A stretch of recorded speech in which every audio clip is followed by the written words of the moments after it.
For Pacifica Radio, I'm Christina Onnested. The judge overseeing the Georgia case that accuses former President Donald Trump and others of illegally trying to overturn the 2020 election in the state denied requests by two of the defendants to be tried alone, instead saying the pair will be tried together starting next month.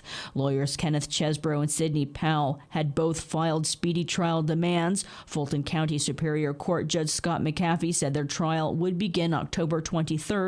But he seems skeptical of prosecutors' arguments all 19 defendants could be tried together that soon. He said it seems a bit unrealistic to think all 19 can be handled in 40 days. They all face a total of a 41-count indictment.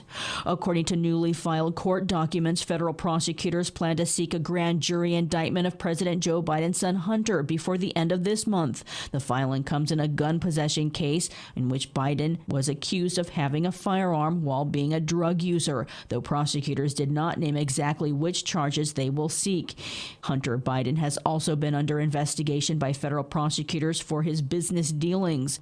The Biden administration says it will cancel oil and gas drilling leases in Anwar, Alaska's national wildlife refuge, that were approved during the Trump administration. It will also bar drilling in nearly half of the state's 23 million acre petroleum reserve. Avery Luke reports. Interior Secretary Deb Haaland says the move will protect wildlife and local indigenous communities. Climate change is the crisis of our lifetime, and we cannot ignore the disproportionate impacts being felt in the Arctic. We must do everything within our control to meet the highest standards of care to protect this fragile ecosystem. The authorization comes more than 2 years after the Biden administration suspended the leases following an environmental review.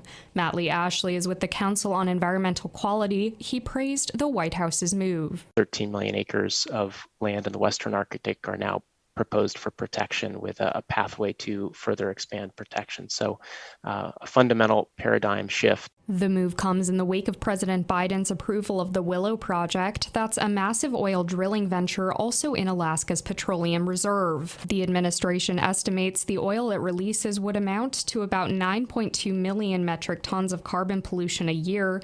That's the equivalent of adding 2 million gas-powered cars to the roads. For KPFA News, I'm Avery Luke. California has become the first state in the U.S. and the largest global economy in the world to join the call for a fossil fuel non-proliferation treaty, first proposed by Pacific Island nations Vanuatu, Tuvalu, Tonga, Fiji, and the Solomon Islands. They are hardest hit by sea level rise from human-caused global warming. The resolution calls for an end to fossil fuel extraction and a transition to clean energy to address the climate. It specifically calls on President Joe Biden to support the treaty. Lawmakers passed the resolution last Friday. Heat and excessive heat warnings are in effect for parts of at least 18 southern and northeastern states, from the California desert east to Alabama, and in the northeast from parts of New Jersey and Pennsylvania north to Maine. Heat caused disruptions in schools from Michigan to Maryland, including Pennsylvania, Massachusetts, and New Jersey. A reprieve is forecast by Friday with a chance of thunderstorms and rain starting today. In New York, the U.S. Open tennis match was delayed due to the heat after a spectator needed medical attention, and the 2021 winner who played Wednesday warned someone will die. In the South, Phoenix is poised to set another record heat this weekend. Maricopa County officials recorded 194 heat-related deaths this year as of September 2nd. Another 351 are under investigation. Mexico's Supreme Court decriminalized abortion nationwide Wednesday. The ruling comes 2 years after Mexico declared abortions not a crime. The sweeping decision comes as Latin America is loosening restrictions on abortion, even as access is limited in the United States. A federal judge has ruled Texas must remove a large floating barrier with razor wire that its Governor Greg Abbott placed on the river of the Rio Grande between the U.S. and Mexico as part of his escalating attempts to stop migration crossing into the U.S. District Judge David Ezra stopped short of ordering Texas to dismantle the wrecking ball-sized buoys on the Rio Grande, but called them a threat to safety and relationships between neighboring countries and said they must be removed by this summer. The governor has appealed. People have died getting caught in the buoys since they were placed this summer.